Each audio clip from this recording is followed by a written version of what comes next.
सभी को जय मसीह, प्रेज द लॉर्ड। मैं आप सबका मदर राजकिशोर बेदिया आप सबों के बीच में बेहद ही खुशी और उत्साहित के साथ फिर से एक नए वीडियो के साथ आप सबों के बीच में आ रहा हूँ। और आप सब जान रहे हैं कि मैं बीते दिनों से पहला कुरिन्थी 14 अध्याय का जो कॉन्सेप्ट है, जैसे पौलुस ने अलग अलग तरीके से अलग अलग उदाहरण देकर अन्य भाषा को लेकर समझाया है, उस वीडियोस के मकसद से मैं आ रहा हूं और उसी को मैं समझाने की प्रयास कर रहा हूं। तो आप सब देख चुके होंगे 2 कड़ी का वीडियो कि सबसे ज़्यादा पौलुस किस पर जोर दिया, फिर था कि उसका अर्थ होता है कि नहीं अन्य भाषा का, उसको देख चुके होंगे। अगर नहीं देखे हैं तो मैं आप सबों से रिक्वेस्ट करते हैं कि आप सब जरूर देखें। उसके बाद आज हम बात करने वाले हैं कि पौलुस क्या लिखता है अन्य भाषा के बारे में। अन्य भाषा का अनुवाद होना चाहिए या नहीं होना चाहिए, पहला। और एक दूसरा सवाल है कि अगर पौलुस क्या लिखता है अगर अनुवाद ना हो तो आज हम क्या करेंगे, ये 2 टॉपिक को हम लोग सीखेंगे। ये बहुत ही शॉर्ट वीडियोस रहेगा आप लोगों के लिए, आप लोग शुरू से आखिर तक बने रहे और बातों को समझें। लेकिन हम वचन से जाने से पहले आप सबों से मैं रिक्वेस्ट करना चाहता हूं, अगर मेरे एमपी झारखंड पेज से देख रहे हैं, अगर नए हैं आप सबका बहुत बहुत स्वागत है। और अभी तक मेरे पेज को लाइक फॉलो नहीं किए तो प्लीज आप लोग लाइक और फॉलो करें। साथ ही अगर आप मेरे YouTube चैनल राजकिशोर बेदिया के चैनल से देख रहे हैं और आप नए हैं तो उसमें भी आपका बहुत बहुत स्वागत है। और लाइक नहीं किए हैं, सब्सक्राइब नहीं किए हैं, बेल आइकन नहीं दबाए हैं तो मैं आपसे रिक्वेस्ट करता हूं कि आप जरूर ये कर लें। मैं इसलिए बोल रहा हूं कि आप सब जानते हैं और मैं बता दूं कि हम सब एक सही शिक्षा, खरी शिक्षा को लेकर एक मुहिम के तहत हम सब आगे बढ़ रहे हैं। तो जितने भी वीडियोस बनाता हूं वो सब वीडियोस आप तक पहुंचे, आप समझे, जांचे, परखे और परमेश्वर राज्य के लिए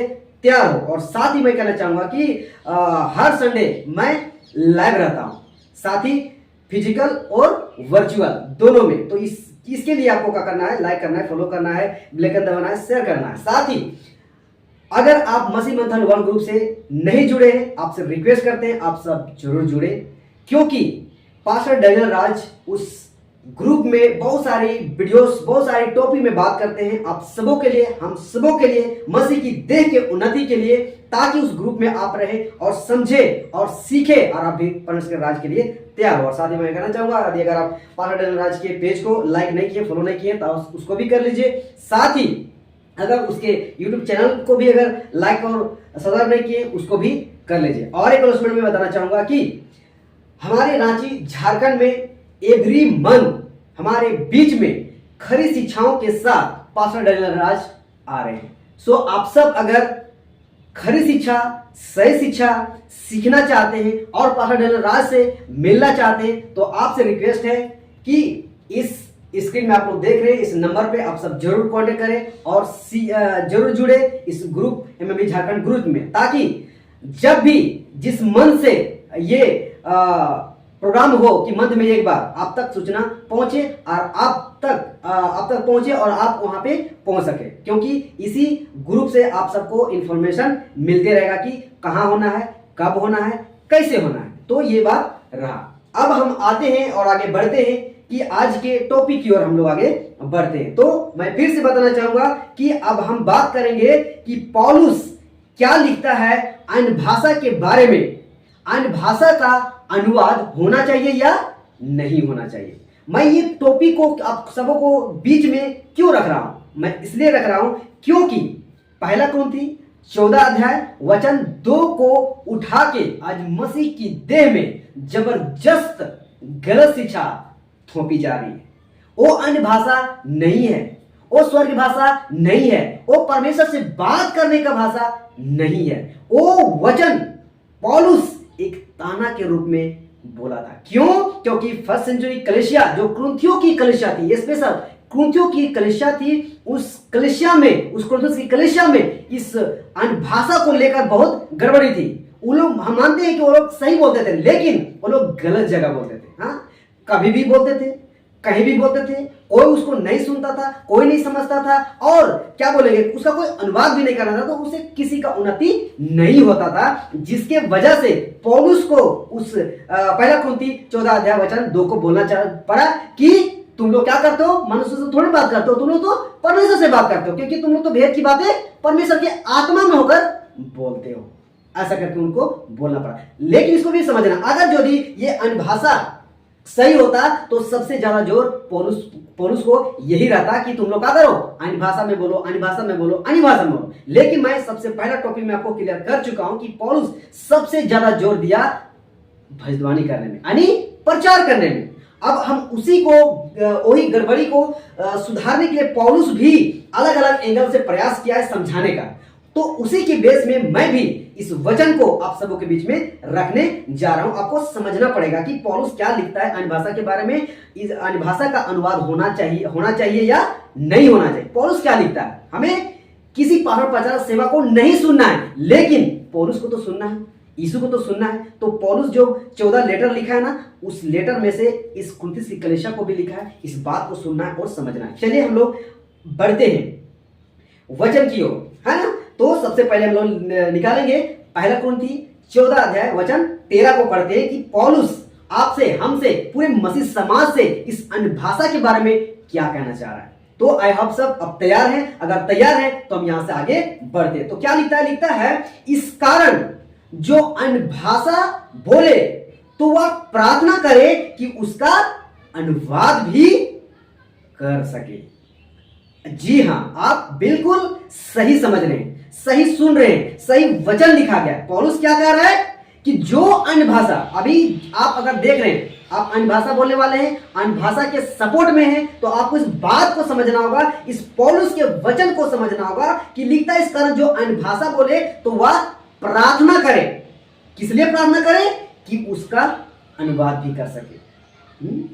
क्योंकि आज अनुवाद नहीं होने के चलते आज क्या हो गया है, मसीह समाज में बहुत बड़ा गड़बड़ी हो गया है।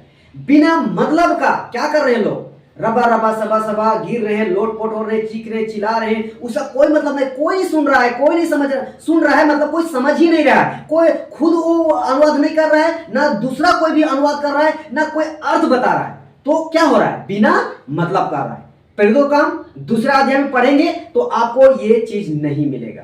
वहां साफ साफ परमेश्वर डायरेक्ट इंटरप्रेट करके वहां रखा है। मतलब जब वो लोग बोल रहे थे ना तो 15 लैंग्वेज में, वो भी लोकल लैंग्वेज में क्या हो रहा था, है ना, 15 भाषा में, लोकल भाषा में, जन्मभूमि की भाषा में वहां से सुनाए और समझ में आ रहा था। तो अब मैं पूछना चाहूंगा कि आज का डेट में जो रबा रबा सब बोलते हैं ना, उसका कोई अनुवाद नहीं करता है, कोई अर्थ नहीं बताता है, ना कोई समझता है। तो अगर नहीं समझता है ना तो परमेश्वर की ओर से वो भाषा नहीं है। तो अगर आप पौलुस के वचन से सहमत है तो आपको इस बात को क्लियर करना होगा कि अगर हम अन्य भाषा बोल रहे हैं तो अनुवाद करो। क्यों? मैं नहीं बोल रहा, पौलुस बोल रहा है कि इस कारण जो अन्य भाषा में बोले तो वह प्रार्थना करे कि उसका अनुवाद भी कर सके। अगर आप अनुवाद नहीं कर रहे हैं तो वो टोटल शैतान की भाषा है, लूसीफर की भाषा है, आप गलत स्पिरिट में जा रहे हैं। अब देखिए इसी कड़ी में एक और वचन को रखा है पौलुस, पहला कुरिन्थी 14 अध्याय वचन देखेंगे हम लोग 27 में। 27 में क्या कहता है, हम लोग क्या करेंगे इसको देखेंगे। तो यहां लिखता है यदि अन्य भाषा में बातें करनी हो तो 2 या बहुत हो तो 3 जन बारी बारी से बोले और एक व्यक्ति का करे अनुवाद करे। बताइए इस वचन को क्या हम छोड़ दें? क्या यहां पौलुस गलत है? बिल्कुल नहीं, यहां पौलुस परफेक्ट है। गलत आप हैं। आपको समझना पड़ेगा कि पौलुस कहना क्या चाह रहा है। तो साफ साफ बोल रहा है कि यदि अन्य भाषा में बातें करनी हो तो 2 या बहुत हो तो 3, हाँ बहुत हो तो 3 जन बारी बारी से बोले। और आज क्या हो रहा है, आज चर्चेस में, कलीसियाओं में, मीटिंग में, कन्वेंशन में, बड़े बड़े झुंड में लोग हजारों लाखों की तादाद में एक ही बार 12 सभा करते हैं और गिरते पड़ते हैं, लोट पड़ते, चिखते हैं, चिल्लाते हैं। उसका क्या मतलब है? इससे तो बिल्कुल मैच नहीं कर रहा है। पौलुस तो बोल रहा है कि लिखता है कि दो या बहुत हो तो 3 जन बारी बारी से बोले। तो फिर आप लोग तो क्या कर रहे हैं? आप लोग तो बड़ा झुंड में बोल रहे हैं और कोई नहीं समझ रहा है, कोई उसका अनुवाद नहीं कर रहा है। साफ ये बोलता है कि अनुवाद करें। देखिए बोल रहा है ना साफ से कि 2 हो तो 2 या बहुत हो तो 3 जन बारी बारी से बोले और एक व्यक्ति अनुवाद करे। अब मैं आपसे पूछना चाहता हूं क्या आप अन्य भाषा बोल रहे हैं तो कोई व्यक्ति अनुवाद कर रहा है या आप कर रहे हैं? अगर आप नहीं कर रहे हैं, ना कोई अगला व्यक्ति भी आपका अन्य भाषा के प्रति अनुवाद नहीं कर रहा है, अर्थ नहीं बता रहा है, तो वो टोटल शैतान की ओर से है, परमेश्वर की ओर से नहीं है। क्यों? क्योंकि देखिए साफ साफ पहला कुरिन्थियों 14 अध्याय वचन 33 कहता है, क्योंकि परमेश्वर गड़बड़ी का नहीं परंतु शांति का परमेश्वर है। तो आपका कुछ ना उन्नति हो रहा है, ना कोई समझ रहा है, ना कोई अर्थ बता रहा है, तो किसी का उन्नति हो रहा है? नहीं हो रहा है, नहीं हो रहा है मेरे प्रियो, हाँ नहीं हो रहा है। अब हम लोग देखेंगे कि आप अनुवाद नहीं कर रहे, अर्थ नहीं बता रहे, तो उसका मतलब क्या हो रहा है। देखिए पौलुस फिर क्या कहता है, पहला कुरिन्थियों 14 अध्याय वचन 14 से हम यहाँ पे आगे बढ़ते हैं। लिखता है, इसलिए यदि मैं अन्य भाषा में प्रार्थना करूं तो मेरी आत्मा प्रार्थना करती है परंतु मेरी बुद्धि काम नहीं देती। तो आप अगर रबा रबा सबा सबा बोलते हैं और अनुवाद नहीं करते हैं, अर्थ नहीं बताते हैं ना, तो आप आत्मा से तो प्रार्थना कर रहे हैं लेकिन आपका बुद्धि काम नहीं दे रहा है। हमारा परमेश्वर आत्मा से भी काम करवाता है और बुद्धि से भी काम करवाता है, वो बिना मतलब का कोई काम नहीं करवाता है, सीधी सी बात इसके हिसाब से। हाँ, अब 15 वचन क्या कहता है, अतः क्या करना चाहिए, मैं आत्मा से भी प्रार्थना करूंगा और बुद्धि से भी प्रार्थना करूंगा, आत्मा से गाऊंगा और बुद्धि से भी गाऊंगा। सही बात है। हाँ, आज क्या करते हैं ये लोग, आत्मा के बहकावे में, अब पता नहीं वो पता नहीं क्या, ये तो सच बात है कि वो लोग लूसीफर के स्पीड में चल रहे हैं, शैतान के स्पीड में चल रहे हैं और बहकावे में आके बहुत सारा उल्टा सीधा काम कर बैठते हैं। लेकिन परमेश्वर यहाँ हम सबको पौलुस के माध्यम से सिखा रहा है कि तुमको आत्मा से भी प्रार्थना करना है और बुद्धि से भी, और आत्मा से भी गाना भी है और बुद्धि से भी गाना है। कहने का मतलब ये है। और 16 को पढ़िए देगा तो पता चलेगा। देखिए, नहीं तो अगर आत्मा सिर्फ आत्मा में ही प्रार्थना करेगा, आत्मा में ही गएगा और बुद्धि से अगर नहीं गएगा तो क्या कहता है पौलुस, उसको समझिए। लिखता है कि नहीं तो यदि तू आत्मा ही से धन्यवाद करेगा तो फिर अज्ञानी तेरे प्रार्थना पर आमीन कैसे कहेगा। अफकोर्स लोग रबा रबा सबा सबा उठते हैं, मतलब लेटते हैं, गिरते हैं, चीखते हैं, चिल्लाते हैं, कौन क्या बोल रहा है कुछ समझ में आता है? हाँ या आमीन या हालेलुया का मतलब कुछ है? हाँ का मतलब ऐसा ही हो, हालेलुया का मतलब परमेश्वर की बड़ाई हो। तो आप समझ ही नहीं रहा है, अगर कुछ समझ ही नहीं रहा है क्या बोलेगा। लेकिन इसमें भी एक बात है, आज मूर्ख लोगों की, विश्वासियों को मैं बात कर रहा हूं, मूर्ख विश्वासी की कमी नहीं है, पागल लोगों की विश्वासी की कमी नहीं है। कुछ भी बोलो हालेलुया, कुछ भी बोलो आमीन, क्या मतलब है? और इसका पीछे सबसे बड़ा रीजन है प्रचारकों का, पास्टरों का, क्योंकि उसको अच्छे से सिखाया नहीं गया है कि आमीन कहां बोलना है, हालेलुया कहां बोलना है। तो आप समझ गए इस बात को कि अगर अनुवाद नहीं हो रहा है ना, तो फिर आपका आप तो आत्मा से कर रहे हैं लेकिन आप बुद्धि आपका काम नहीं आ रहा है। जबकि परमेश्वर आपको बुद्धि दिया है तो बुद्धि का भी इस्तेमाल करना चाहिए। हाँ, अब आते हैं दूसरा टॉपिक इसमें। अगर पौलुस क्या लिखता है जब अनुवाद नहीं होता है, तो अगर कोई उसका अनुवाद करने वाला नहीं होता है, कोई अर्थ बताने वाला नहीं होता है, साथ ही वो खुद अनुवाद नहीं कर रहा है, तो पौलुस क्या कहना चाह रहा है उसको देखिएगा। तो हम पहला कुरिन्थियों 14 अध्याय का 28 वचन को पढ़ते हैं और इसको क्या करते हैं, समझते हैं, क्योंकि क्लियर होना बहुत जरूरी है। लिखता है, परंतु यदि अनुवाद करने वाला ना हो तो अन्य भाषा बोलने वाला कलीसिया में शांत रहे। आई बात समझ में? लिखता है कलीसिया में शांत रहे और अपने मन से और परमेश्वर से बातें करे। अब इस वचन के मुताबिक चर्च में हो रहा है? बिल्कुल नहीं। मीटिंग कन्वेंशन में हो रहा है? बिल्कुल नहीं। सीधा जवाब बोल रहा है, जो अन्य भाषा में बातें कर रहा है और अगर उसका अनुवाद नहीं कर रहा है तो उसको कलीसिया में, चर्च में, मीटिंग में, कन्वेंशन में क्या रहना चाहिए? शांत रहना चाहिए। बक बक नहीं करना चाहिए, रबा रबा सबा सबा नहीं करना चाहिए, वो गिरना, लौटना, फूटना, चीखना, चिल्लाना नहीं करना चाहिए। बल्कि क्या करना चाहिए? वाकई में अगर वो अन्य भाषा बोल रहा है ना और बिब्लिकल है, परमेश्वर की ओर से है, और वो अन्य भाषा बोल रहा है, सही है ना, तो उसको क्या करना चाहिए? सबसे पहले वहां तो शांत होना चाहिए। और लिखता है यहाँ कि क्या लिखता है? लिखता है कि तो अन्य भाषा बोलने वाला कैसे में शांत रहे और अपने मन से और परमेश्वर से बातें करे। तो मन से, मन से मतलब बड़बड़ाना होता है? नहीं होता है। मती का पुस्तक क्या सिखाया प्रार्थना करने के लिए कि जब तू प्रार्थना करे तो क्या करे, अपनी कोठरी में जा, द्वार बंद कर और गुप्त में प्रार्थना कर, तब जाके तेरा परमेश्वर जो गुप्त में है तुमको गुप्त में प्रतिफल देगा। तो जब अन्य भाषा बोलते हैं ना और आप अनुवाद नहीं कर रहे हैं, ना कोई कर रहा है ना कोई अर्थ बता रहा है, तो आपको क्या करना चाहिए, परमेश्वर पहले तो शांत रहना चाहिए और आपको गुप्त में परमेश्वर से प्रार्थना करना चाहिए और आपको मांगना चाहिए कि परमेश्वर हमें क्या कर, इसका अर्थ दे, इसका अनुवाद दे, हम किसे ताकि कलीसिया की उन्नति हो।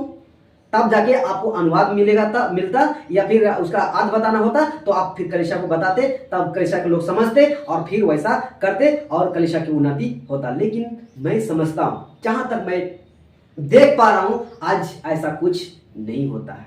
कोई अनुवाद करने वाला नहीं है, कोई अर्थ बताने वाला नहीं है, सब का सब, हाँ, जिसको बोलेंगे भेड़ बैल गधा के जैसा लोग एक साथ रबा रबा सबा सबा करते हैं, गिरते हैं, लोट पोट होते हैं, एक दूसरे पे गिर पड़े करते हैं। तो ऐसा होना चाहिए? बिल्कुल नहीं चाहिए। अभी देखिए आगे वचन पढ़ता हूं, इसमें लिखता है कि भविष्यताओं में से 2 या 3 बोले और शेष लोग उनके वचन को परखे। बाप रे, आज क्या ऐसा हो रहा है? कोई प्रचार भी कर रहा है ना तो परखता नहीं है। यहां तो लिखता है अन्य भाषा बोलेगा तो उसको परखने के लिए बोल रहा है। आज प्रचार होना है तो प्रचार को परखता नहीं है, तो अन्य भाषा को परखेगा नहीं, परखता है। यही सबसे बड़ी कमजोरी है। सबसे बड़ी कमजोरी यही है। यहां साफ लिखता है भविष्यताओं में से 2 या 3 बोले, क्या बोले, अन्य भाषा बोले, तो क्या करना है, और शेष लोग उनके वचन को क्या करना चाहिए, परखना चाहिए। तो मैं मसीह समाज से बोलना चाहता हूं, मसीह विश्वासों से बोलना चाहता हूं, क्या अन्य भाषा लोग बोलते हैं तो क्या आप परखते हैं कि क्या बोल रहा है? नहीं परखते हैं। आपको लगता है कि अरे परमेश्वर का अभिषेक आ गया, पवित्र आत्मा आ गया, हाँ, अन्य भाषा का दान आ गया, और उसको बहुत इज्जत सम्मान देने लगते हैं। क्या उसके जीवन को देखे? कभी नहीं देखे। जो परमेश्वर से बात करेगा उसका जीवन ऐसा लोलू पोतू की तरह नहीं रहेगा, क्योंकि पुराने नियम में हम जितने भी भविष्यताओं को पढ़ते हैं तो पता चलता है जो परमेश्वर का आत्मा जिससे बात करता था ना, वो लोग परमेश्वर का काम करता था, परमेश्वर के राज्य को तैयार करता था, परमेश्वर के लोगों को क्या करता था, चेतावनी देता था कि कैसे चलना चाहिए, कैसे रहना चाहिए, क्या करना चाहिए, क्या नहीं करना चाहिए। हाँ, अब लास्ट वचन पढ़ेंगे 30 में लिखता है, परंतु यदि दूसरे पर जो बैठा है, हाँ, दूसरे पर जो बैठा है मतलब जो अन्य भाषा बोल रहा है और बाकी लोग जो बैठे हैं ना उसका बात कर रहा है, बैठा है, कुछ ईश्वरीय प्रकाशन हो तो पहला चुप रहे। पहला कौन? जो अन्य भाषा बोल रहा है ओ, उसको पहला क्या करना है, चुप रहना है। क्यों? क्योंकि जो अगला बैठा है ना उसको प्रकाशन मिल रहा है उसके बारे में, हाँ, तो उसको पहला तो है वो चुप होना चाहिए। तो इसी को लिखता है कि कुछ ईश्वरीय प्रकाशन हो तो पहला चुप हो जाए। लेकिन आज ऐसा नहीं है, बिल्कुल नहीं है। आज कोई चुप होने का नाम नहीं लेता है, कोई अनुवाद करने तक का नाम नहीं लेता है, कोई अर्थ बताने का नाम नहीं लेता है। बस सबको पास्टर, प्रचारक, विश्वासी जितना भी है, हाँ, बोलता है कि खूब प्रार्थना करो, अन्य भाषा में ऐसे प्रार्थना करो, ऐसे। बहुत बेड़ा गर्क है, हाँ, जिसको बोलते हैं महामूर्ख। ये शैतान की भाषा है, शैतान उसको बुलवा रहा है, हाँ, उसको समझना है।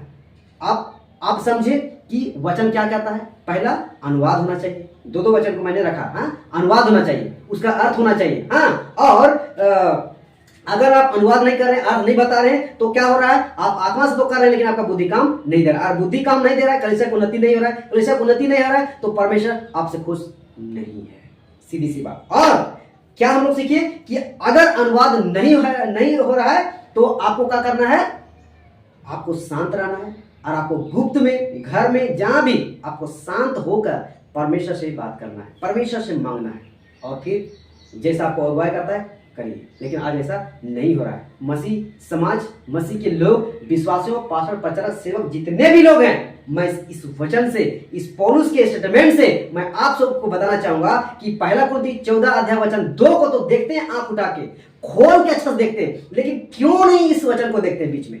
आपको देखना पड़ेगा, देखना जरूरी है, समझना जरूरी है, नहीं तो आप ऐसे भी नरक में जाने वाले हैं। आपको समझिए, सतर्क होइए और जागरूक होइए। और मैं आप सबसे कहना चाहता हूं कि आप इस बात को अगर समझे और अच्छे से समझें, तो मैं आप सबसे कहना चाहता हूं जरूर दूसरों तक शेयर करें, दूसरों को इनकरेज करें और लोगों तक पहुंचाएं, ताकि हम सब मसीह की देह में क्या हो, मजबूत हो, एजुकेट हो, और जो गलत शिक्षा चल रहा है ना, उस गलत शिक्षा के विरोध हम सब सही शिक्षा को खड़ा होकर हम परमेश्वर के राज्य को उन्नति को लेके बढ़े। आई होप इस बात को समझे होंगे। सो जय मसीह, praise the Lord, God bless you. धन्यवाद।